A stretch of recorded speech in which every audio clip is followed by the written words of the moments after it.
Friends, आज हम जो स्टोरी एक्सप्लेन करने वाले हैं वो काफी क्यूट होने वाली है, वो भी इस क्यूट से बेबी की वजह से। इनफैक्ट इसमें हमारी फीमेल लीड कॉलेज गर्ल होती है और वो एक्सीडेंटली प्रेग्नेंट हो जाती है। फिर उसको पता चलता है कि उसके बेबी का फादर कोई और नहीं, उसी के कॉलेज का प्रोफेसर है। और हमारा मेल लीड तो रिच और पावरफुल होने के साथ साथ बहुत ही ज्यादा रूड है, इतना कोल्ड हार्टेड है कि कभी किसी लड़की को भाव नहीं देता। तो क्या वो हमारी इनोसेंट फीमेल लीड को एक्सेप्ट करेगा? क्योंकि हमारे हीरो की फैमिली वाले तो हमारी फीमेल लीड को बिल्कुल प्रिंसेस की तरह स्पॉइल करने वाले हैं और वो और क्यूट सा बेबी उस फैमिली के ट्रेजर बन जाएंगे। और क्या हमारा cold hearted hero cute baby का क्यूट डैडी बन पाएगा? ये जानने के लिए आपको वीडियो को लास्ट तक देखना होगा। तो चलो बिना किसी देरी के स्टार्ट करते हैं स्टोरी को। स्टोरी के स्टार्टिंग में हम एक हॉस्पिटल का सीन देखते हैं जहाँ पर एक बच्चा बहुत ही बुरी तरह से रो रहा था और वो हमारी फीमेल लीड न्यानन का बेटा ज़ाओबाओ है जो अभी सिर्फ कुछ महीने का है।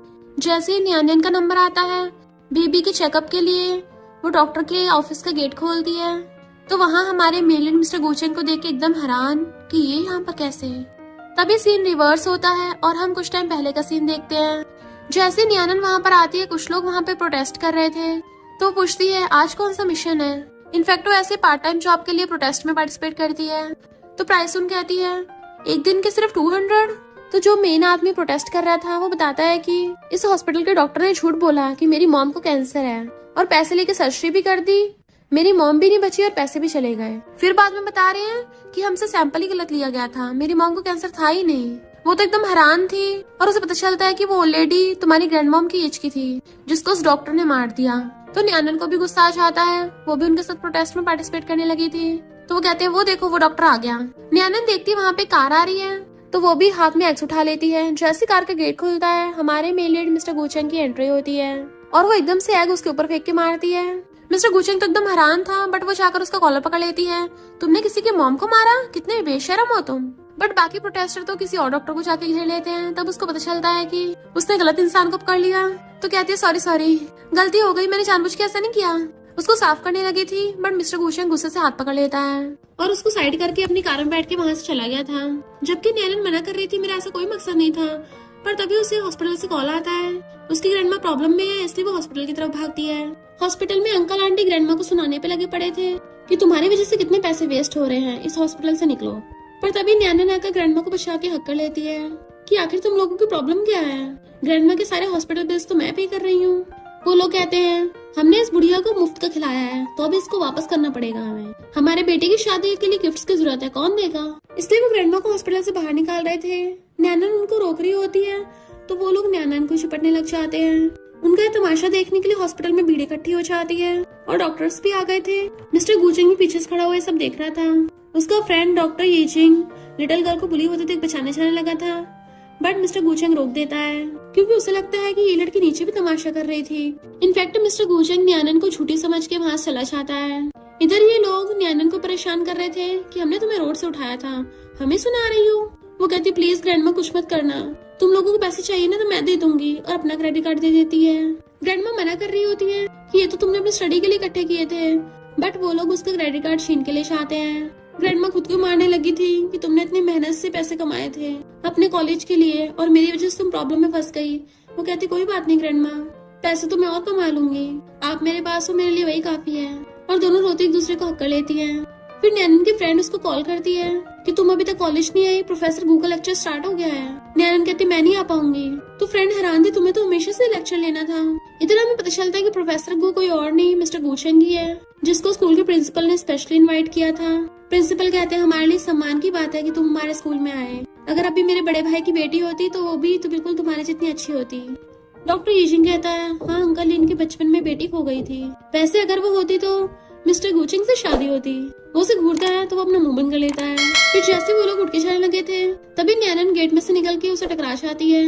वो वापस भाग के अंदर जाती और कहती है डायरेक्टर प्लीज मेरी स्कूल ट्यूशन फीस रिफंड कर दीजिए, मुझे अपनी ग्रैंडमा के इलाज कराने के लिए पैसों की जरूरत है। पर डायरेक्टर हंसड़ा लेता है।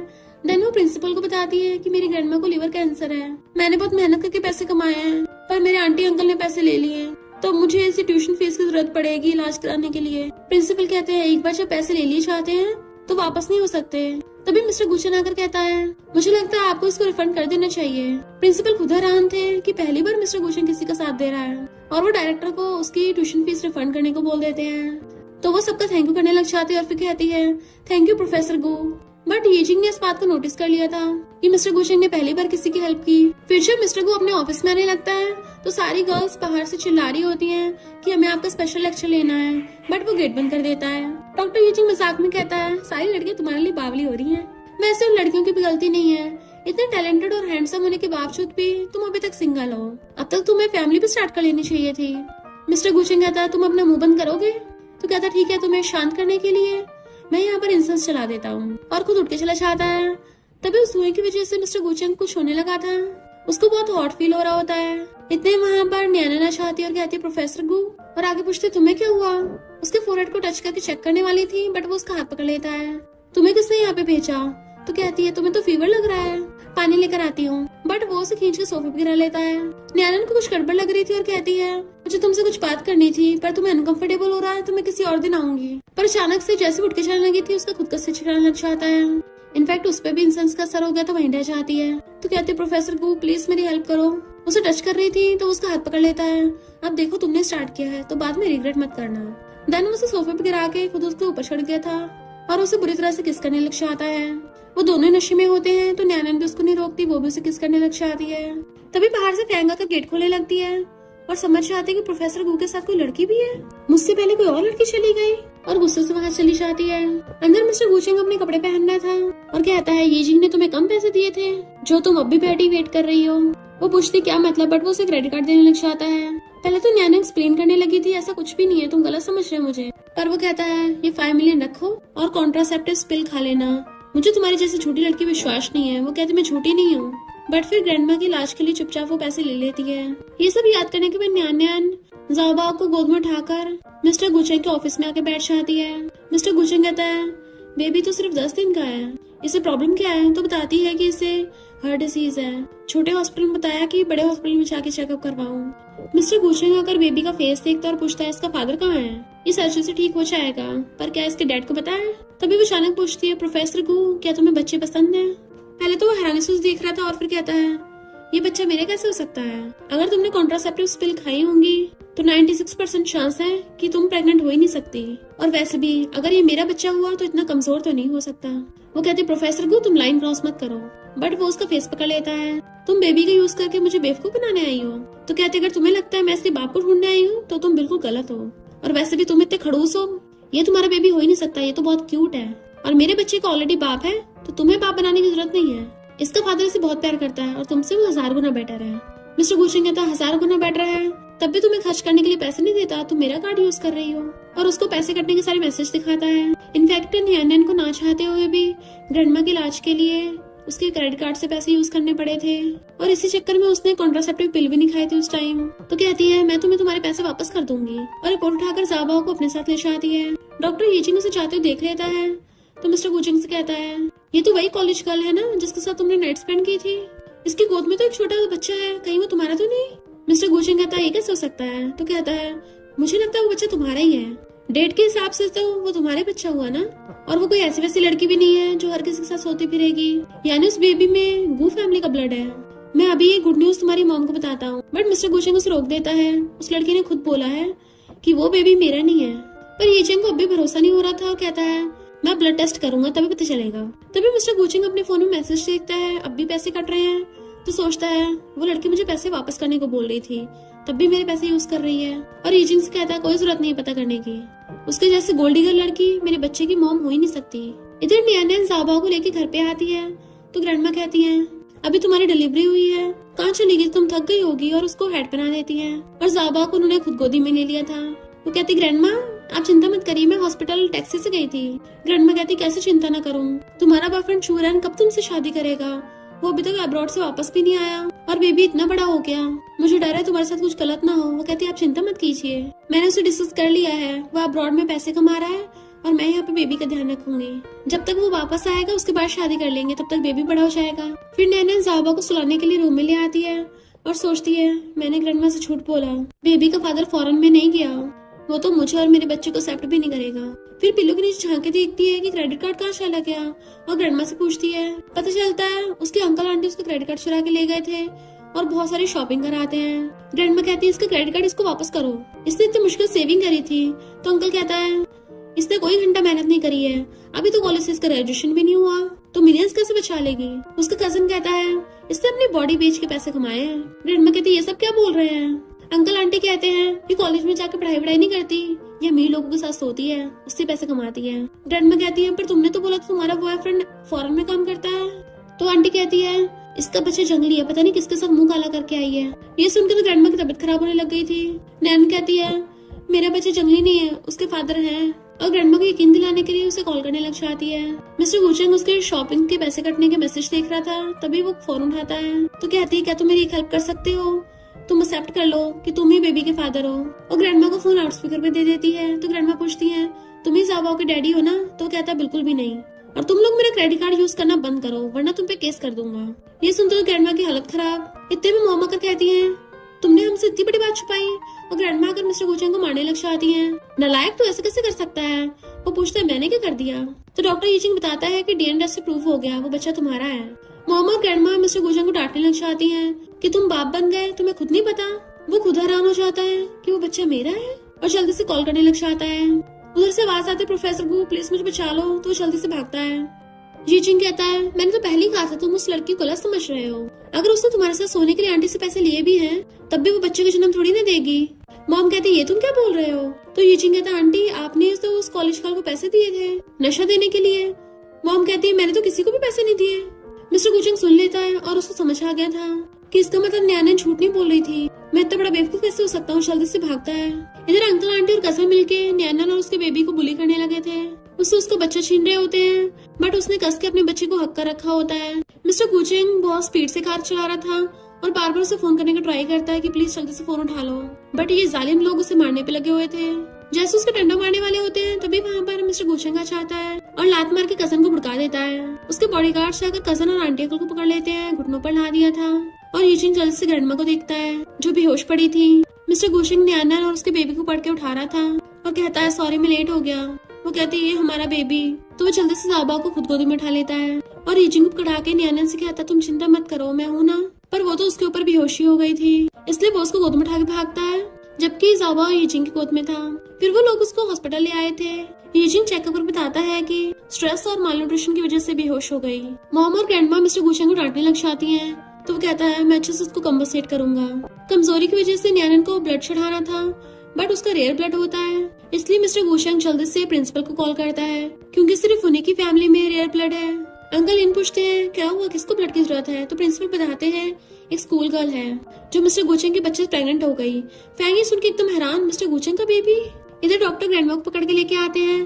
तो ग्रैंडमा पूछती है क्या तुम ही ज़ाबा के डैडी हो। वो हाँ करता है तो ग्रैंडमा उसको मारने लग जाती है। वो उनको प्यार से बिठाता है और सॉरी बोलने लगा था।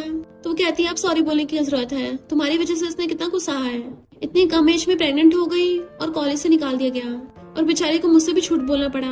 तुम्हें रिस्पॉन्सिबल होना चाहिए था। मिस्टर गुचेंग की मॉम और ग्रैंडमा न्यानन की ग्रैंडमा से माफी मांगती है और उसे कहती है अभी कभी ग्रैंडमा से माफी मांगो।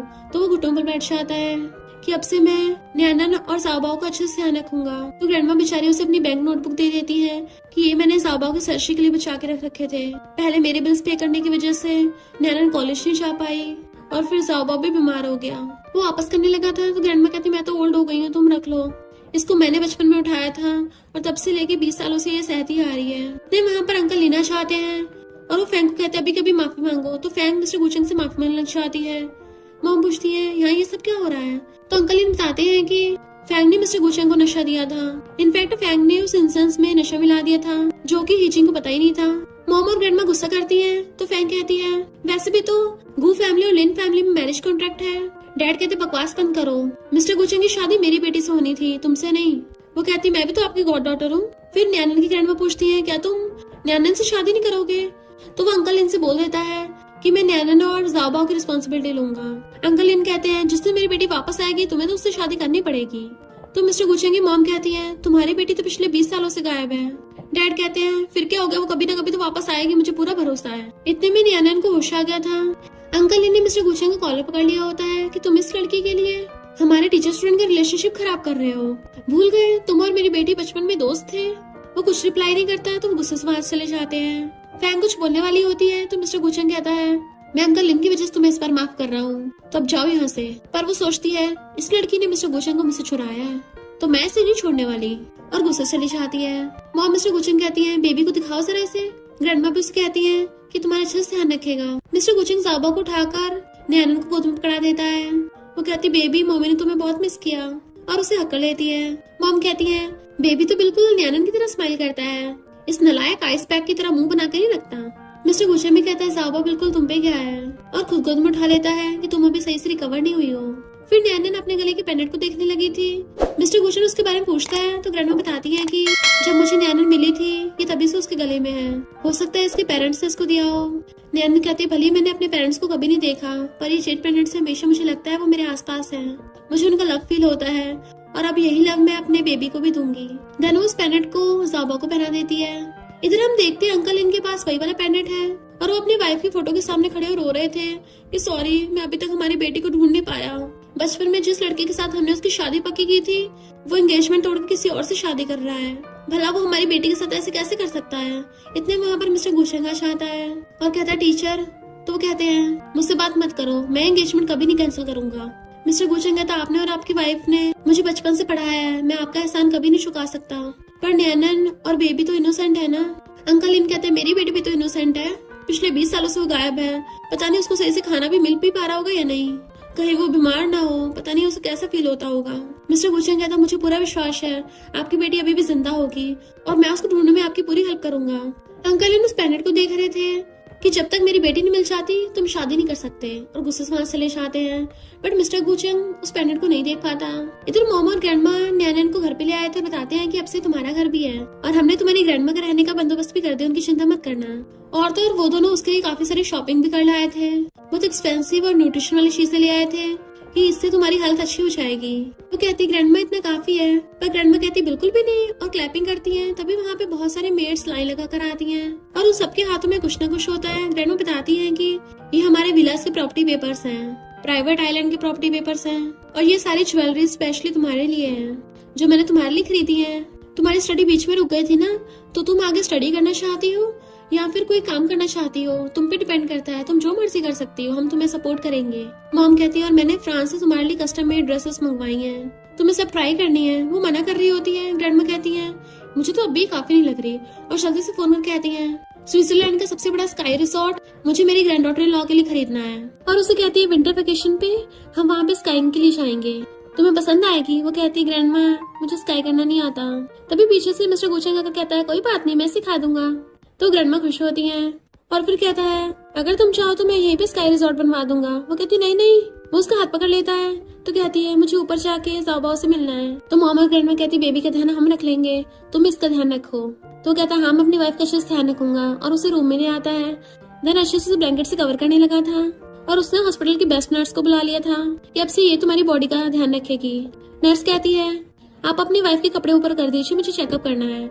जैसे मिस्टर गुचिंग करने वाला था वो उसे रोक देती है मैं खुद कर लूंगी, बट नर्स के कहने पे उसे चुपचाप लेटना पड़ता है और आंखें बंद कर लेती है एम्बैरेसमेंट के मारे। मिस्टर गुचिंग धीरे से उसके कपड़े नीचे करता है और फिर डॉक्टर चेकअप करने लग गई थी। देन बताती है कि प्रोफेसर गू आपकी वाइफ की बॉडी खुद को रिकवर कर रही है, फिर भी मेडिसिन लेते रहना। और कुछ क्रीम्स भी थी। वो पूछती है ये किस लिए, तो डॉक्टर कहती है हर रोज रात को प्रोफेसर गू तुम्हारे स्टमक एरिया पे इससे रब करेंगे जिससे तुम और जल्दी ठीक हो जाओगी। ये सुनने के बाद तो न्यान काफी शर्माने लगी थी और कहती प्रोफेसर गू तुम्हें मेरे लिए इतना अच्छा बनने की जरूरत नहीं है, मैंने कभी भी ये सब करने के लिए बेबी का यूज नहीं किया। वो कहता मुझे पता है, मैं ये सब तुम्हारे लिए कर रहा हूँ, प्लीज मुझे एक चांस दे दो। वो हाँ में मुंडी हिलाती है तो वो उसे हक कर लेता है। रात में जब वो सो रही थी तो उसे ज़ाओबाओ के रोने की आवाज आती है तो अपना टैब उठा के देखती है। मिस्टर गुचिंग ज़ाओबाओ को खिला रहा था तो कहती है मुझे ऐसा लगा जैसे अभी बेबी के रोने की आवाज आई और वहाँ के देखने लग जाती है। मिस्टर गुचिंग उसे छुपा रहा होता है पर ज़ाओबाओ तो नॉन स्टॉप रो ही जा रहा था। नैनी कहती मुझे दे दीजिए मैं इसे छुपा दूंगी, बट मिस्टर गुचिंग अब भी हार मानने को तैयार नहीं था, पूरी कोशिश कर रहा होता है। तो नैनी ने इशारे से नैनी को वहाँ से भेज देती है और उससे आकर कहती है लाओ मैं छुपाती हूँ। और फिर वो ज़ाओबाओ को गोद में लेकर हिलाती हुई सोफे पे बैठ जाती है। मिस्टर गुचिंग उसे मिल्क बॉटल देने लगा था ताकि वो उसे पिला दे, बट वो कहती है जरूरत नहीं है, मेरे पास ऑलरेडी है। मिस्टर गुचिंग हैरान तो नैनी कहती है अच्छा तो बेबी को मम्मी के दूध की आदत है। नैनी अपना फेस टर्न कर लेती है बट उसे अभी भी थोड़ी शर्म आ रही थी क्योंकि मिस्टर गुचिंग पीछे खड़ा था और कहती है क्या तुम थोड़ा पीछे को घूम सकते हो। वो ओके बोलकर घूम जाता है और नैनी बेबी को दूध पिलाने लगी थी। नैनी फिर भी कपड़े से उसको कवर कर देती है। मिस्टर गुचेंग कहता सॉरी मैं भूल गया था कि बेबी को ब्रेस्ट मिल्क की आदत होती है। तो कहती है कोई बात नहीं, अगली बार अगर ऐसा हो तो मुझे बता देना, मैं आ जाऊंगी उठ के। मिस्टर गुचेंग पूछता है क्या बेबी को हर रोज रात को दूध पिलाना पड़ता है? वो कहती है मैंने बेबी को दूध पिला दिया है, अब तुम इधर फेस कर सकते हो। तो वो भी उसके साथ बैठ के बेबी को सहलाने लगा था। नैना उसको बताने लग जाती है जब बेबी बिल्कुल छोटा सा था ना, बिल्कुल एक क्यूट किटन जैसा था, पहले बिल्कुल भी नहीं रोता था। मिस्टर गुचेंग कहता है ये जरूर हार्ट डिजीज की वजह से बहुत कमजोर हो गया है, हमें जल्दी इसकी सर्जरी करवानी होगी वरना आगे चल के प्रॉब्लम हो सकती है। नैना उसका हाथ पकड़ कहती है मुझे ग्रैंडमा ने बताया था कि जब उन्होंने मुझे उठाया था मैं भी बहुत ज्यादा वीक थी और सांस भी नहीं ले पा रही थी, मेरी पूरी बॉडी नीली पड़ गई थी। मिस्टर गुचेंग कहता है इसका मतलब जाओबाओ बिल्कुल तुम पे गया है। वो कहती जब बेबी की डिलीवरी हो रही थी ना बहुत ज्यादा दर्द हो रहा था, पर जब मैंने इसको अपनी गोदी में लिया मैं सारा दर्द भूल गई, और जब इसने मेरा पहली बार मिल्क पिया तब मुझे फील हुआ कि मैं सरवाइव करने के लिए और भी ज्यादा मेहनत करूंगी। मुझे में अचानक से रोज एनर्जी आ जाती थी। मिस्टर गुचेंग कहता है ये सारी मेरी गलती है, उस टाइम मुझे तुम्हारे साथ होना चाहिए था। वो पूछती प्रोफेसर को क्या तुम्हें सच में बच्चे पसंद नहीं है? फिर तुम्हें मेरी और बेबी की रिस्पॉन्सिबिलिटी लेने की जरूरत नहीं पड़ेगी, तो मुझे इसको ले जाने दो यहाँ से प्लीज, क्योंकि मैं चाहती हूँ मेरा बेटा एक अच्छी लाइफ जिए, प्यार में बड़ा हो, और एक फादर जो उसे प्यार नहीं करता, उसे पसंद नहीं करता, तो इससे अच्छा है वो उस फादर के साथ रहे ही ना। मिस्टर गुचेंग चुप था पहले तो, फिर कहता है तुम्हें पता है मेरा एक फ्रेंड है, वो और उसकी वाइफ स्कूल टाइम से एक दूसरे के साथ थे, देन उनकी शादी हुई और बेबी हो गया। पहले जब वो एक दूसरे से जितना प्यार करते थे आज वो एक दूसरे से उतनी नफरत करते हैं। तो पूछती है क्यों, ऐसा क्या हुआ? तो कहता है कुछ प्रॉब्लम की वजह से उनका बेबी नहीं बच पाया, जिसकी वजह से वो दोनों एक दूसरे से नफरत करने लग गए और एक दूसरे पे इल्जाम लगाते रहे। तो मुझे पहले लगता था कि लव वगैरह सब वीक होता है, पर जब मैंने बेबी को पकड़ा मुझे फील हुआ कि लव बहुत स्ट्रॉन्ग होता है। मुझ में अपने आप हिम्मत आ गई कि मैं सब चीजों को कंट्रोल कर सकता हूँ। तो इसलिए मैं चाहता हूँ तुम प्लीज मुझे चांस दो ताकि मैं जाबा और तुम्हें बहुत अच्छे से प्यार कर सकूं। और उसे क्लोज होकर किस करने वाला होता है। उन दोनों की किस ऑलमोस्ट हो ही जाती, पर मॉम गेट खोल के झांक के देख रही होती है और चुपके चुपके अंदर जाती है। ग्रैंडमा भी चुपके चुपके अंदर आ गई थी। दोनों एक दूसरे को देख के हैरान, तुम यहाँ, आप अभी तक सोए नहीं? और एक दूसरे को बोलने लग जाती है तुम अभी तक नहीं सोई। इनफैक्ट उनको नींद नहीं आ रही होती है, वो जाबाओ को मिस कर रही होती है, इसलिए वो उसके रूम में चेक करने के लिए आई थी। तभी मिस्टर गुचेंग लाइट ऑन कर देता है। वो दोनों हैरान, अब आधी रात में चुपके चुपके जाबा के रूम में क्या करने आई हो? ग्रैंडमा कहती है लाइट बंद करो वरना जाबा उठ जाएगा। तो नैना कहती है जाबा अभी सोया नहीं है। तो ग्रैंडमा कहती है लाओ मुझे, मैं इसको सुलाती हूँ। पर मॉम रोक देती है कि जाबा रोने लग जाएगा, और फिर ग्रैंडमा को इशारा करती है कि ये दोनों कुछ और कर रहे थे, हमने आकर बीच में टांग अड़ा दी। ग्रैंडमा से कंट्रोल नहीं होता और वो जल्दी से जाबा को जाकर गोदी में उठा लेती है।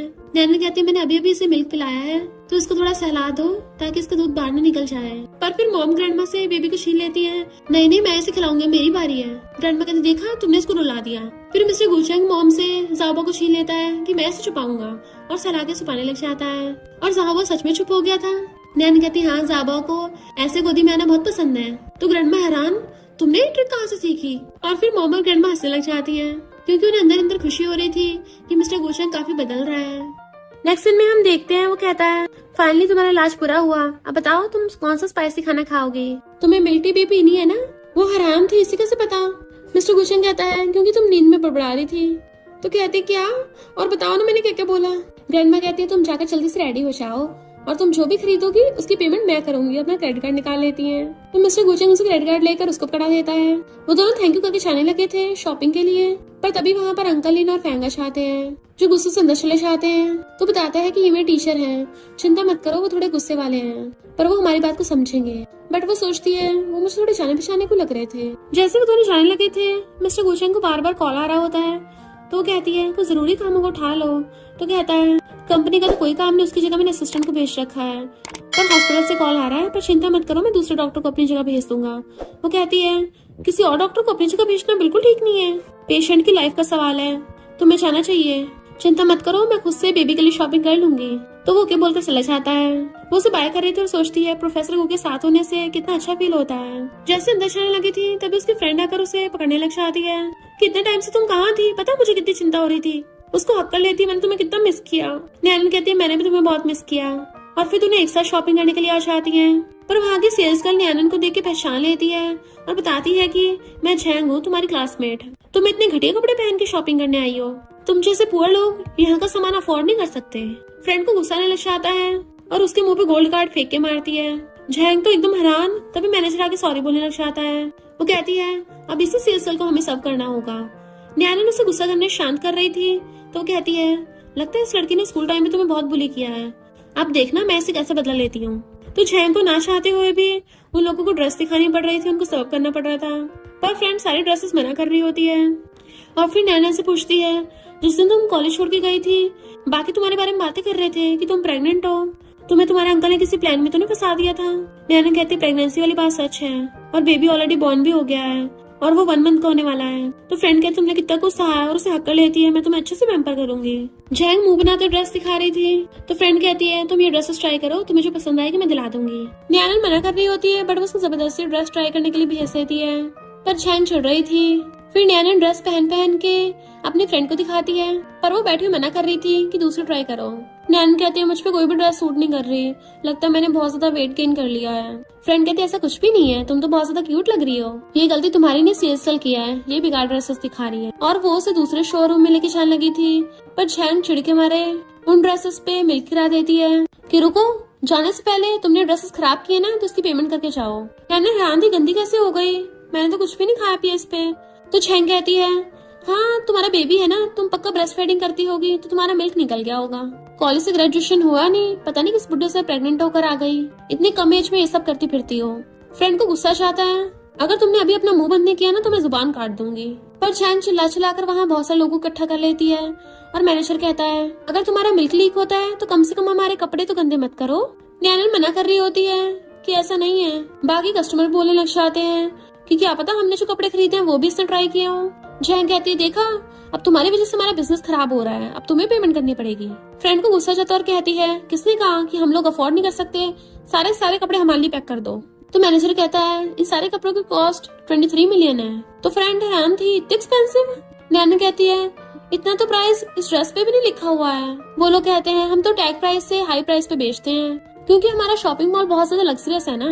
नैना कहती है मुझे सीसीटीवी चेक करने हैं क्योंकि ये ड्रेस मैंने खराब नहीं की, और अगर सच में मेरा मिल्क लीक हो रहा होता तो फिर मेरे कपड़े सूखे थोड़ी ना होते। झैंग कहती है हम कैसे मान लें, तुम्हें अपने अंदर के कपड़े निकाल के दिखाना पड़ेगा। एक लड़का आकर कहता है लाओ मैं चेक कर देता हूँ, और आके उसकी ड्रेस खींचने लगा था तो बेस्टी से दूर धक्का मार देती है। वो कहता है मैं तो मजाक कर रहा था। बेस्टी कहती है मैं अभी पुलिस को बुलाऊंगी और सच सबके सामने होगा।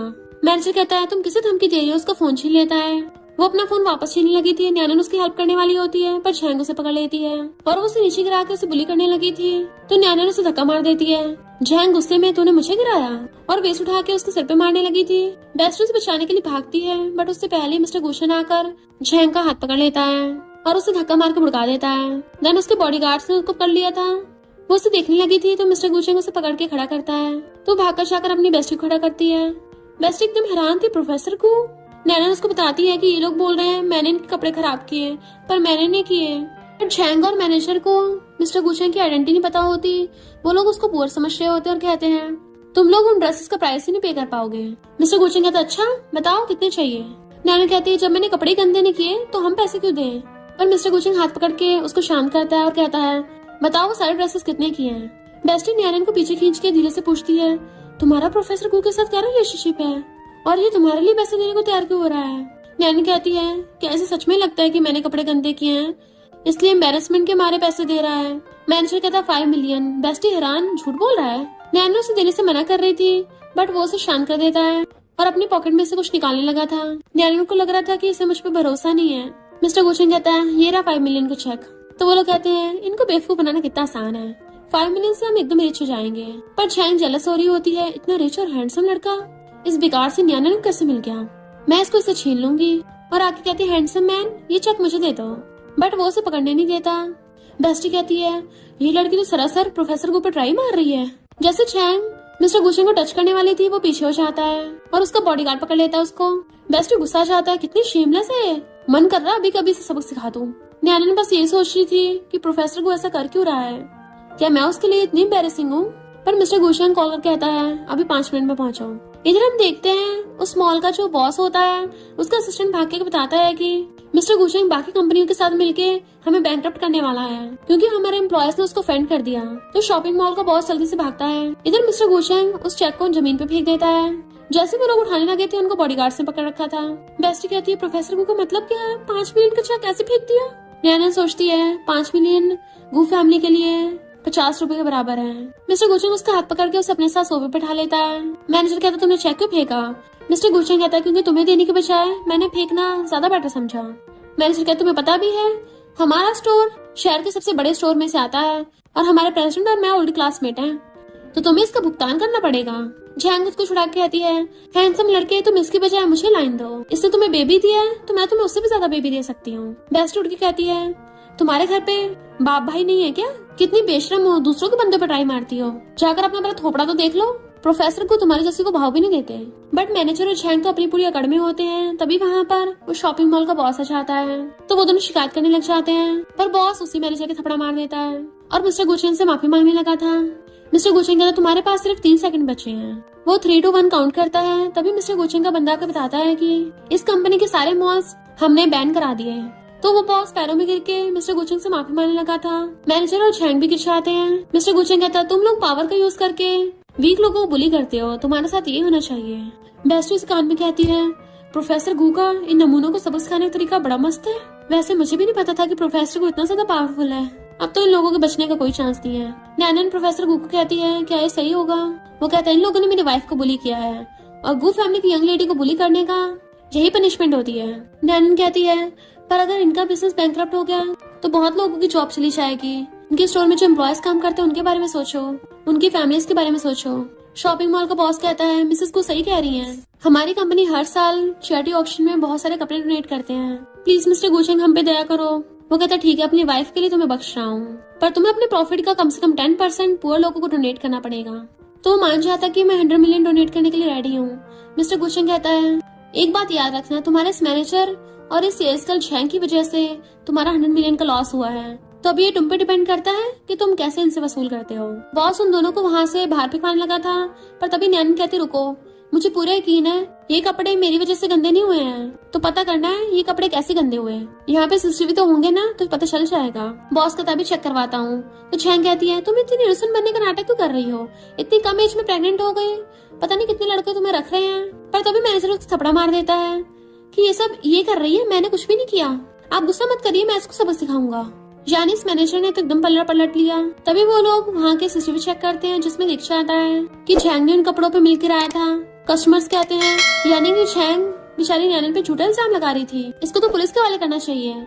वो रेंगती हुई चुपके चुपके भागने लगी थी, पर बेस्टी जाकर उसे पकड़ लेती है और थप्पड़ों से उसका मुंह लाल कर देती है। देन उन दोनों को उठा के बाहर पटक दिया जाता है। तो मैनेजर उसे मारने लगा था और वो उसे, उन दोनों की आपस में लड़ाई हो गई थी। बट ये झैंग अब भी पास नहीं आती।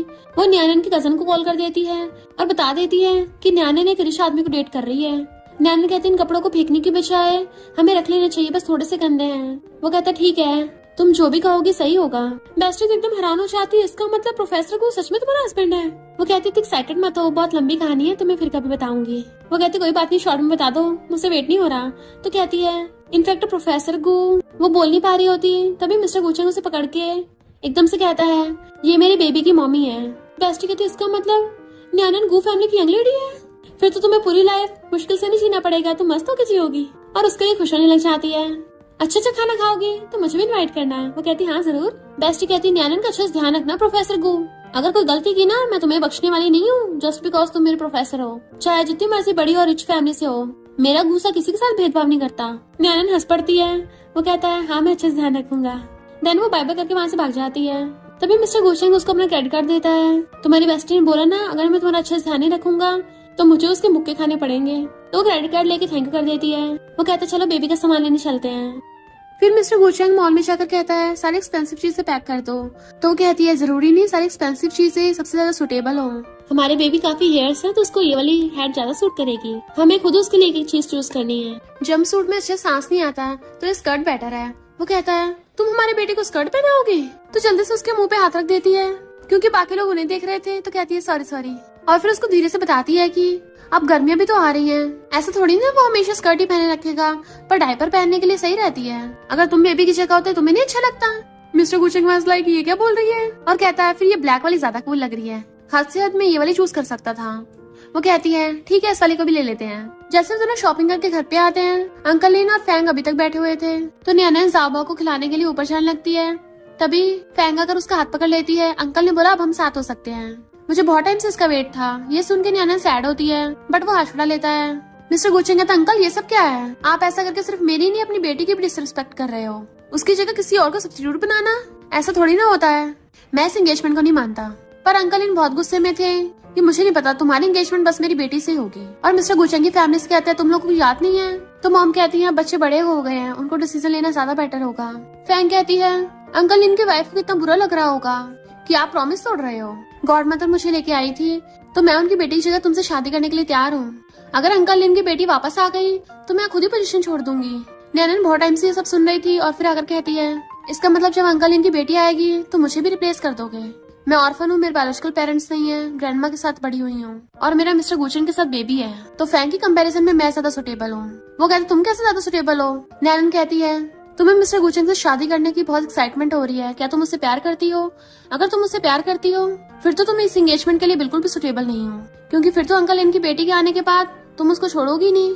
पर अगर अंकल इनकी बेटी आ गई मैं मिस्टर गु को छोड़ सकती हूँ, इसलिए मैं ज्यादा सुटेबल कैंडिडेट हूँ। मिस्टर गुचन कहता है मैं इस बात को नहीं मानता।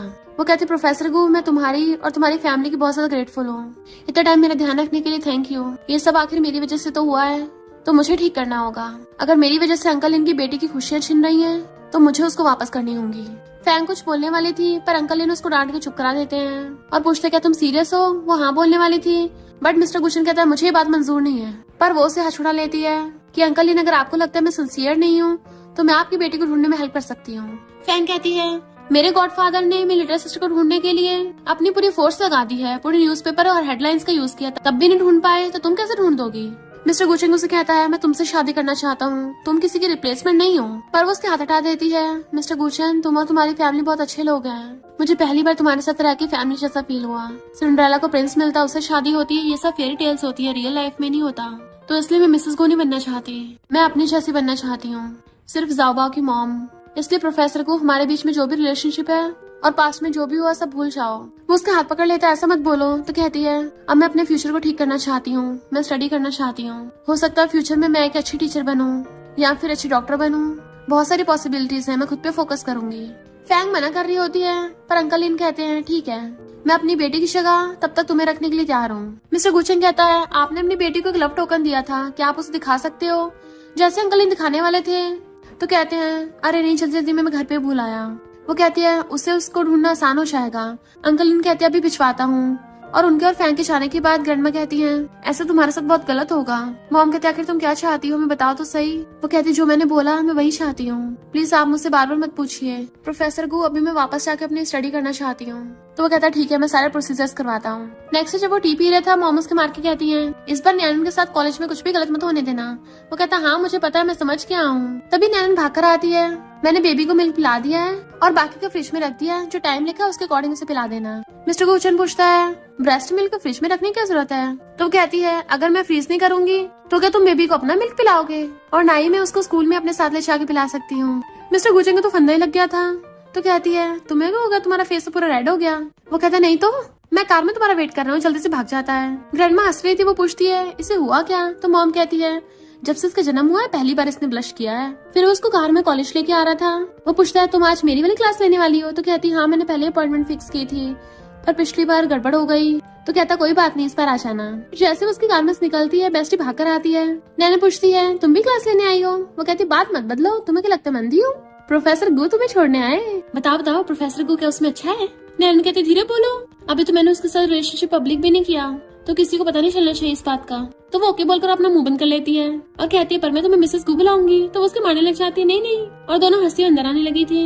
बेस्टी पूछ रही होती है प्रोफेसर गु के कितने एप्स हैं, तुमने काउंट किए? बट वो हंसने लगी थी। फिर जब वो क्लास में जाने लगती है तो बेस्टी कहती है प्रोफेसर गु की क्लास में मेरे लिए भी सीट रोक लेना। जैसे नैना क्लास में आती है सब लोग उसके बारे में बातें बनाने लगे थे। इसके अंकल ने इसको ओल्ड मैन को बेच दिया और अभी ये बेबी करके स्कूल में आई है, पता नहीं कितनी शेमलेस है। और पता चलता है ये सारी रूमर्स छैंग ने फैलाई है और आकर सबको फोटो दिखाती है देखो ये अभी किसी लग्जरी कार में से निकल कर आई है, तो जरूर इसको किसी बुढ़े ने रखा होगा। नैन कहती है मुझे किसी ने न रखा और फोन छीनने लगी थी डिलीट करने के लिए बट वो नहीं देती और कहती है ऐसी लड़की को तो स्कूल से बाहर निकाल देना चाहिए। बाकी क्लासमेट्स भी इकट्ठे हो जाते हैं, सही कहा तुमने, हम ऐसी कैरेक्टरलेस लड़की के साथ नहीं पढ़ सकते। और सब जने मिलकर उसे घेर लेते हैं। छैंग उसे बाकी लड़कियों के साथ मिलकर वॉशरूम में ले आती है और उसको एक बोतल लेके जबरदस्ती मुंह में पिला देती है। नैना बोतल फेंक देती है और पूछती है तुमने मुझे क्या पिला दिया है? छैंग कहती है मैं देखना चाहती हूँ जब तुम किसी बुरे इंसान के साथ सोओगी तब क्या मिस्टर गो तब भी तुम्हें एक्सेप्ट करेगा? नैनन की हालत खराब होने लगी थी, तभी वहाँ गेट खोल के कोई आता है।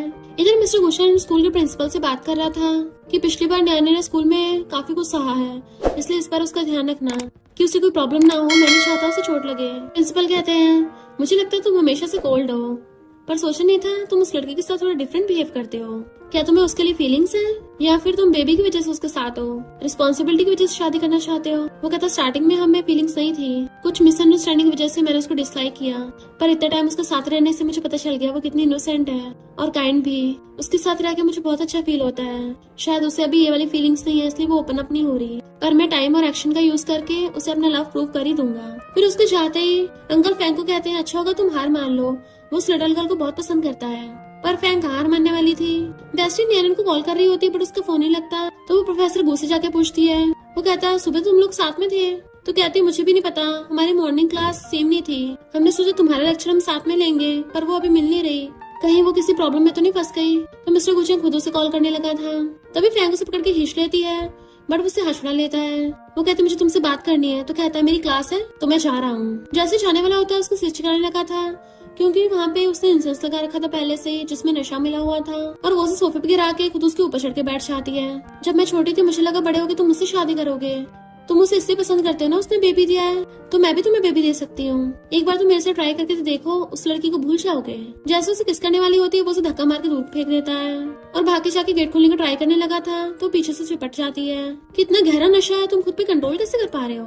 इधर ये गुंडा नैनन के साथ बदतमीजी करने लगा था, बट उसे धक्का मार देती है और ग्लास आगे कर देती है, अगर पास है तो मार दूंगी, और तो उसकी टकली पे फोड़ देती है। देन वहाँ से जल्दी से भागकर एक वॉशरूम में जाके छुप गई थी और रोने लग जाती, कोई तो आके मुझे बचाओ। इधर मिस्टर गुचन को पता चल गया था कि उस फैंग ने उसको नशा दिया है और उसको दूर फेंक देता है, पर ये बेशरम फिर भी उसे चिपटे जा रही थी कि तुम उस बेबी की चिंता मत करो, उसको मैं अपने बच्चे की तरह पाल लूंगी, बस एक बार मुझे एक्सेप्ट कर लो। तभी बाहर से बेस्टी मिस्टर गुचन को आवाज मारती है कि क्या तुम्हें नैना कुछ पता चला, मुझे वो अब तक नहीं मिली। फैंग कहती वो मिलेगी भी नहीं क्योंकि उसकी रेपुटेशन खराब हो गई है। तो मिस्टर गुचन उसे धक्का मार के भड़का देता है और जोर लगा के गेट खोलने का ट्राई करने लगा था, देन वो गेट तोड़ के बाहर भाग जाता है। इधर ये गुंडा एक एक करके सारे वॉशरूम्स को चेक कर रहा होता है नैनन को ढूंढने के लिए। वो बेचारी अपना मुंह बंद करके बैठी थी, तभी वो गेट तोड़ के अंदर आ जाता है कि अब तुम नहीं भाग सकती हो। जैसे उसके साथ कुछ करने वाला होता है तभी मिस्टर गुशन आकर लात मार के उस गुंडे को भड़का देता है और नैनन को अपने ब्लेजर से कवर कर दिया था। फिर क्या मिस्टर गुशन इतने गुस्से में था, मार मार के उस गुंडे का कचूमर निकाल देता है। ऐसा लग रहा था आज वो उसे चिंता ही नहीं छोड़ेगा। तो नैनन उसको पीछे से हक्कर लेती है और रोकती है कि ये सच में टपक जाएगा। वो कहता तुम्हें कहीं चोट तो नहीं लगी, और उसे हक्कर लेता है। वो कहती है मैं बहुत डर गई हूँ, तो वो उसके हेड से हेड टच करके उसको शांत करने लगा था। वो कहती है मुझे बहुत बैड फील हो रहा है, मुझे जल्दी यहाँ से निकलना है। तो मिस्टर गुशन उसे गोद में उठा के लेके जाने लगा था, इतने में बेस्टी आ जाती है। फैंग जैसे ही मिस्टर गुशन की पीछे आने लगी थी तभी बेस्टी उस गुंडे को वहाँ पे पकड़ लाती है और उसी के रूम में फेंक दिया था। तुझे बहुत आदत है ना ये घटिया हरकतें करने की, जो तूने दूसरों के लिए गड्ढा खोदा है ना, अब देखना अब तू ही उसमें खुद ही धड़ाम से गिरेगी। और बाहर से गेट बंद करके चली जाती है। तो वो गुंडा फैंग को चिपट जाता है। इधर नैना ने मिस्टर गुशन को गिरा लेती है और उसकी टाई खोलने लगी थी। मुझे बहुत हॉट फील हो रहा है। पहले तो उसे रोकता है बट फिर बेड पे गिरा लेता है और उसके लिप्स को टच करता हुआ पूछता है क्या मैं कर सकता हूँ? मैं तुम्हें फोर्स नहीं करना चाहता, बट वो खुद ही उसे पकड़ के किस करने लग जाती है। फिर क्या मिस्टर गुशन की फायर को जलाने के लिए छोटी सी चिंगारी काफी थी और अपना ब्लेजर निकाल के फेंक देता है। नैनन का हाथ पकड़ के उसे अपने क्लोज कर लिया था। देन वो दोनों पैशनेटली किस करने लग जाते हैं। नैनन भी उसे किस कर रही थी और ऐसे करके वो दोनों दोबारा से साथ में सो जाते हैं। फिर जब नैनन की आइज खुलती है तो उसकी बाहों में वो सो रहा था तो उसको टच करने लग जाती है। जैसे उसको पता चलता है मिस्टर गुशन उठ गया तो वो जल्दी से उठ के जाने लगी थी, पर वो उसे पकड़ लेता है और वापस गिरा के हक कर लिया था। मुझे खाने के बाद भाग रही हो? तो कहती थैंक यू बचाने के लिए। वो पूछता है बताओ तुम मुझे कितना लाइक करती हो? थोड़ा सा करने लगी हो ना? और तो और उसका फेस पकड़ के नोज पे किस कर लेता है, उसके हार्ट पे फिंगर रखता है। तुम्हें नहीं शायद तुम्हारे दिल को पता है। वो कहती है मुझे बेबी की याद आ रही है, पता नहीं उसने मिल्क पिया होगा या नहीं, मुझे आके चेक करना होगा। तो उसे पीछे से कर लेता है, चलो साथ में चलते हैं। फिर वो उसका हाथ पकड़ के उसे अपनी कार में ले जाता है, जबकि फैंग दूर से देख रही थी और बहुत ज्यादा गुस्से में थी कि आज उस नैनन की वजह से मेरी धज्जियां उड़ गई। नेक्स्ट डे बेस्टी नैनन को सारा सीन एक्सप्लेन करती है। पता है प्रोफेसर गू की कैसे धांसू एंट्री हुई थी और उसने उस गुंडे को यूं धोया है ना, मजा ही आ गया। वो तुम्हें बचाता हुआ कितना कूल लग रहा था, फिर तुम्हें अपनी बाहों में उठा के लेके गया। बताओ उसके बाद तुम दोनों जाके क्या क्या किया था? नैनन कहती मुझे नहीं पता, कुछ भी तो नहीं किया। तो वो कहती अच्छा मुझसे छुपाओगी? मेरी नजरों से कोई नहीं बच सकता। अपना फेस देखो कैसे मंकी की बट की तरह लाल हो गया। जरूर तुम दोनों ने मिलकर कुछ तो कांड किया है। वो कहती नहीं तो मैं ब्रश नहीं कर रही। इतने में फैंग आती है तो बेस्टी उस पर भड़कने लगी थी इतनी बेशर्मा मुंह उठा के फिर से आ गई। अगर प्रोफेसर को टाइम पे नहीं पहुंचे होते तुम तो नैनन को हर्ट कर देती। वैसे कि तुम्हें कल उस गुंडे के साथ मजा आया था। फैंग कहती है ये डैड ने अपनी बेटी को लव टोकन दिया था, बिल्कुल सेम ऐसा ही। इसका यूज करके उनकी बेटी को ढूंढ लो। इनफैक्ट फैंग ने वो लव टोकन बदल दिया होता है ताकि वो अंकल इनकी बेटी को ढूंढ ही ना पाए। बेस्टी कहती है ये तो कोई खास नहीं लगता, इस लड़के अच्छे से उठाया हो। फिर बेस्टी से पूरी बात पूछती है। नैनन के बताने पे हैरान थी। प्रोफेसर को ऑलरेडी एंगेज्ड है, तभी तुमने उससे शादी कर रही हो, कहीं वो तुम्हें बेवकूफ नहीं बना रहा। नैनन कहती है अभी तो तुम उसकी बहुत तारीफ कर रही थी, वो बहुत हैंडसम है, इतनी जल्दी बदल गई। वो कहती है अगर उसने तुम्हें बुली किया ना तो फिर शायद जितना मर्जी हैंडसम हो, मैं नहीं बख्शने वाली उसको।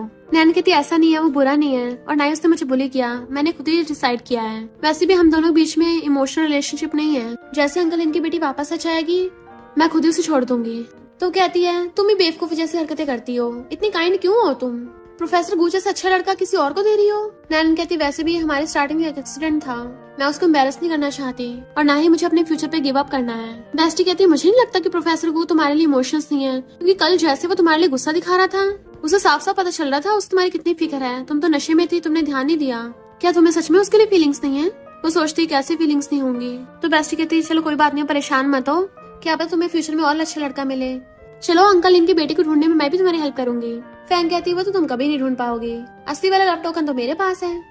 इधर मॉम और ग्रैंडमा ज़ाओबा को खिला रही होती है, तभी अंकल ने आकर मिस्टर गुचेंग के बारे में पूछने लगे थे कि मुझे उससे पता करना था मेरी बेटी को अब तक ढूंढ पाया या नहीं। वो दोनों कहती हैं वो दोनों तो कॉलेज गए हैं। मॉम उनके लिए पानी लेना चाहती है, तभी अंकल इन वहाँ पे ज़ाओबा को देख लेते हैं और ये देख के हैरान थे उस नियानन ने मेरा दिया लव टोकन अपने बेटे को पहना रखा है। जैसे मॉम पानी लेके आती हैं वो ग्लास नीचे फेंक देते हैं कि मेरे दिए लव टोकन की कोई इम्पोर्टेंस नहीं है, बच्चे को दे रखा खेलने के लिए। मॉम कहती हैं नैनन ने बताया था ये उसके पेरेंट्स ने उसको दिया है और उसने अपने बेबी को दिया, आपका वाला नहीं है ये। अंकल इन कहते हैं यही मेरा वाला लव टोकन है, मुझे अच्छे से याद है, और गुस्से से वहां से चले जाते हैं, तुम लोगों को मैं देख लूंगा। जैसे वो दोनों घर आते हैं तो मॉम उनको बताती है कि अंकल इन बिना वजह गुस्से होकर चले गए, ये बोलकर कि हमने उनका लव टोकन बच्चे को पहना रखा है। नैनन कहती है ये कैसे हो सकता है, उनका दिया लव टोकन तो मिस्टर गुचेंग के पास ही है। नैनन कहती है मैंने अपनी बेस्टी को बोल दिया है, हम मीडिया वालों की हेल्प लेंगे तो जल्दी अंकल इन की बेटी मिल जाएगी और फिर अंकल इन गुस्सा नहीं होंगे। तभी उसे कॉल आता तो कहती है लव टोकन में लड़की मिल गई है, पर तभी वहाँ पर शैंग आती है। वो सब उसे देख के हैरान थे। बॉडीगार्ड कहता है ये लड़की बता रही है लव टोकन इसी का है। इनफैक्ट हुआ कुछ यूँ था कि जब न्यानन मिस्टर गुचेंग को वो लव टोकन दे रही थी, यानी कि वो फैंग की दी हुई फेक रिंग, तो उसे बता रही थी कि ऐसे कोई झूठा क्लेम न कर दे। और तभी उस टाइम पे झैंग ने उसको देख लिया था और सोचती है अगर मैं उसकी बेटी होने का क्लेम करूंगी तो मैं भी रिच लाइफ जी सकती हूँ। मिस्टर गुचेंग पूछता है तुम्हारे पास क्या प्रूफ है? तो कहती है मेरे पास प्रूफ है, मैं बचपन में अडॉप्टेड थी, अडॉप्टेड पेरेंट्स ने बोला था कि मेरे बायोलॉजिकल पेरेंट्स मेरे लिए रिंग छोड़ के गए हैं और वो बिल्कुल सेम ऐसी थी। नैनन कहती है अच्छा रिंग की पूरी डिटेल्स दो। तो झैंग बता देती है इसके पीछे रेड डॉट है। इनफैक्ट उसने तभी सुन लिया था जब नैनन मिस्टर गुचेंग को ये बात बता रही थी। वो लोग अंकल इनको बताने लगे थे, पर वहाँ पे अंकल इन पहले आ जाते हैं। झैंग उन्हें पकड़ने लग जाती डैड, बट वो खुद को छुड़ा लेते हैं। फैंग सोचती ये कैसे हो सकता है, मैंने तो फेक रिंग दी थी, तो ये असली लड़की कहाँ से आ गई? और पूछते तुम कैसे प्रूव करोगे कि तुम मेरे डैड की बेटी हो? नैनन कहती है क्योंकि उसने बताया कि ये इसका लव टोकन है। अंकल इन गुस्से से कहते हैं मैंने ये वाला लव टोकन नहीं दिया था, तुम्हें तो ये भी नहीं पता, मैंने नेकलेस दिया था। नैनन कहती है आपका मतलब जो बेबी गले में पहना हुआ है, पर वो नेकलेस तो मेरा है। और हैरान अंकल इन कहते तुम्हारा मतलब कि तुम मेरी बेटी हो? मॉम और ग्रैंडमा भी यही कहते हैं हाँ नैनन का नेकलेस है, हम पूरी फैमिली जानते हैं। अंकल इन कहते हैं तो तुम सब लोग मिलकर झूठ बोल रहे हो, मुझे बेवकूफ समझ रखा है। अगर मेरी बेटी मिली नहीं तो खुद ही मेरी बेटी बनने का प्रिटेंड करने लग गई और गुस्सा होकर चले जाते हैं। जबकि जैंग पीछे भागती है कि डैड मैं आपकी बेटी हूँ, बट अंकल इन उसको भाव नहीं देते। बट फैंग को सब सच पता चल गया था कि इसका मतलब मेरे गॉडफादर की बेटी न्यान्या नहीं है।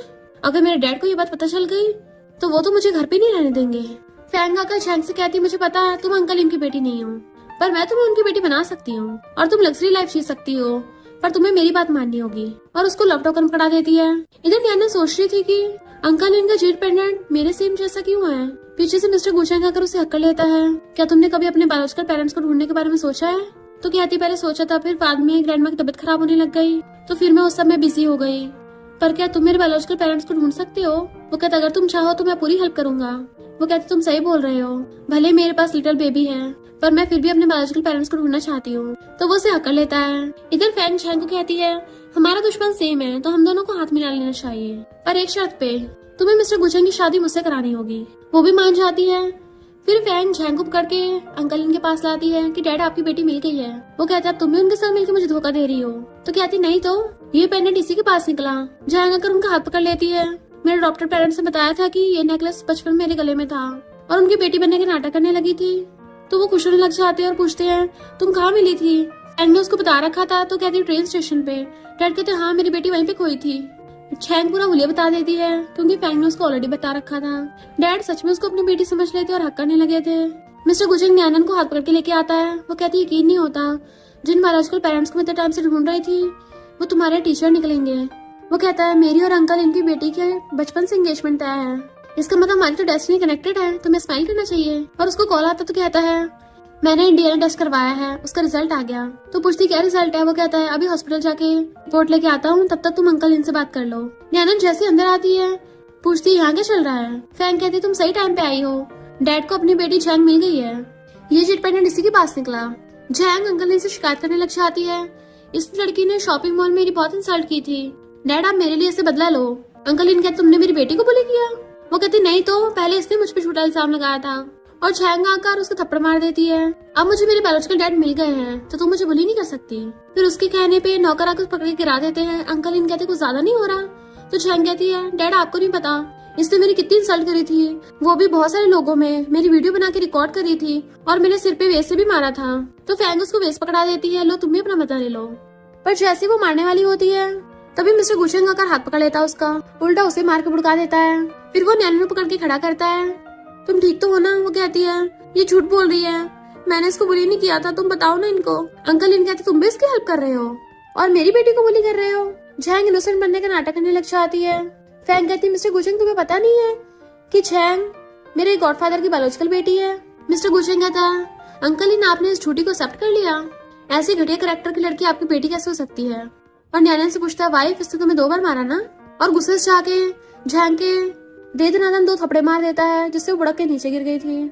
कि मेरी वाइफ को हाथ लगाने से पहले 100 बार सोच लेना क्योंकि मैं बिल्कुल नरमी से पेश आने वाला नहीं हूँ। फिर अपना हाथ साफ कर लेता है और ऊपर से तुमने अंकल इनकी बेटी बनने का नाटक किया मेरी वाइफ को बुली किया ये मैं बिल्कुल सहन नहीं कर सकता। फैंग कहती है डैड देखो ना मेरी लिटिल सिस्टर की चोट लग गई। अंकल इन जैसे उसके पास आने लगे थे मिस्टर गुचेंग उन्हें डीएनए रिपोर्ट देने लगा था कि आपकी और आपकी बायोलॉजिकल बेटी की डीएनए रिपोर्ट है और मेरी वाइफ न्यानन ही आपकी बायोलॉजिकल बेटी है। अंकल इन जैसे डीएनए रिपोर्ट देखते हैं हैरानी हो जाते हैं। मिस्टर गुचेंग ने न्यानन का हाथ पकड़ लिया था और बताता है कि ये फोटो ग्रैंडमा के पास थी जब उन्होंने न्यानन को लिया था और वो जेट पेंडेंट हमेशा उसी गले में था। फैंग कहते डैड जरूर गलत फहमी हुई होगी ऐसे कैसे हो सकता है। पर डैड उसी का थप्पड़ मार देते हैं ये पेंडेंट इस झैंग के पास कैसे आया। तो कहती मुझे नहीं पता। मिस्टर गुचेंग कहता पर मुझे पता है। इनफैक्ट तुमने स्टार्टिंग से ही न्यानन को वो पेंडेंट दिया ही नहीं था ताकि रियल बेटी न मिल जाए और तुमने वो झैंग को दे दिया। वो कहती डैड मेरी बात तो सुनो। पर डैड उसको थप्पड़ा मार के भड़का देते हैं कि मैंने तुम्हारे लिए इतना कुछ किया पर तुम इतनी आसान फरामोश निकली। वो कहती मैंने सब ऐसा इसलिए किया क्योंकि मैं मिस्टर गुचेंग को बहुत लाइक करती हूँ। मैं सहन नहीं कर सकती कोई और उसे ले। डैड कहते हैं वो एंगेजमेंट स्टार्टिंग से तुम्हारे लिए नहीं थी वो मेरी बेटी के लिए थी। तो कहती मैं भी तुम्हारी बेटी हूँ मैरिज प्रॉपर्टी सब कुछ मुझे मिलना चाहिए। पर डैड को गुस्सा आता और कहते हैं अब से तुम मेरी बेटी नहीं हो और मैं तुम्हें इस फैमिली से निकालता हूँ। बॉडीगार्ड को बुला के झैंग और फैंग को बाहर फेंकवा देते हैं कि अब से मेरा तुमसे कोई लेना देना नहीं है। अंकल इन उसकी तरफ जाने लगे थे पर नैनन पीछे होकर जाने लगती है वहाँ से। वो जाकर उसका हाथ पकड़ लेते हैं प्लीज बेटी मेरी बात तो सुनो। पर वो हाथ छुड़ा लेती है। अंकल इन मुझे क्या एक्सप्लेन करोगे आपने तो मुझे कभी पहचाना ही नहीं था। आपको बस अपनी बेटी चाहिए थी इसलिए आपने मुझे गलत समझ लिया। चिंता मत कीजिए मुझे अब अपने बायोलॉजिकल पेरेंट्स की जरूरत भी नहीं है। मैं अपनी ग्रैंडमा को बहुत प्यार करती हूँ वही मेरे लिए काफी है। उन्होंने मुझे बचपन से सिखाया है कि मैं सबके साथ अच्छा और काइंड बिहेव करूँ और हमेशा ऑनेस्ट रहूँ। तो मैं अभी ऑनेस्ट रिप्लाई कर रही हूँ कि मुझे आप जैसा फादर नहीं चाहिए। और वहाँ से रोती चली जाती है। अंकल इन उसे रोकने की कोशिश करते हैं तो मिस्टर गुचेंग उन्हें रोक देता है। वो कहता है मुझसे बहुत बड़ी गलती हो गई मैं अपनी बेटी को नहीं पहचान पाया और खुद के थप्पड़ मारने लगे थे। मिस्टर गुचेंग कहता अभी आपको इतना इंस्टेंट रिएक्ट नहीं करना चाहिए उसको थोड़ा टाइम देना चाहिए शायद वो बाद में एक्सेप्ट कर ले। फिर हम कुछ टाइम बाद का सीन देखते हैं। मॉम दोनों ग्रैंडमास को बुला रही थी। दोनों ग्रैंडमा वहाँ पे आती है क्योंकि वो फैमिली फोटो खींचने वाले थे। और न्यानन ज़ाबाओ को गोदी में उठा के लेके आती है और कहती है हस्बैंड जल्दी आओ टाई मैंने वहाँ पे रख दी थी वो पहन के आना। वो चिल्ला रहा होता है ज़ाबा रो रहा है मैं अभी आ रहा हूँ भाग के। तो ज़ाबा को गोदी में उठाती हुई बाहर आ जाती है जहाँ पर मॉम और दोनों ग्रैंडमास थी। मॉम ज़ाबा को अपनी गोदी में उठा लेती है। ग्रैंडमा कहती है हम फैमिली फोटो खींचने वाले हैं क्या तुमने अपने डैड को बताया? वो मना करती है। तो ग्रैंडमा कहती है 6 महीने बीत गए, मुझे लगता है तुम्हें भी पास्ट को भूल के आगे बढ़ना चाहिए। क्या तुम नहीं चाहती ज़ाओबाओ को ग्रैंडपा का प्यार मिले? वो कहती है अब उनसे कांटेक्ट करूंगी तो बहुत लेट हो जाएगा। तभी मिस्टर गुचिंग डैड को वहाँ पे लेके आ जाता है। अभी इतनी देर भी नहीं हुई। डैड फ्लावर बुके लेके आए थे और कहते देखो बेटी मैं तुम्हारे लिए लेके आया हूँ। जैसे वो उनसे फ्लावर बुके लेती है उनकी आंखों में आंसू आ जाते हैं और फिर वो सब लोग मिलकर साथ में फैमिली फोटो खिंचवा रहे थे और सब बहुत खुश हो रहे थे। और इसी के साथ इस स्टोरी का एंड हो जाता है। अगर आपको ये स्टोरी पसंद आई हो तो लाइक शेयर और कमेंट करते जाना। तो बस थोड़ा सा इंतजार करना, फिर मिलेंगे न्यू स्टोरी में।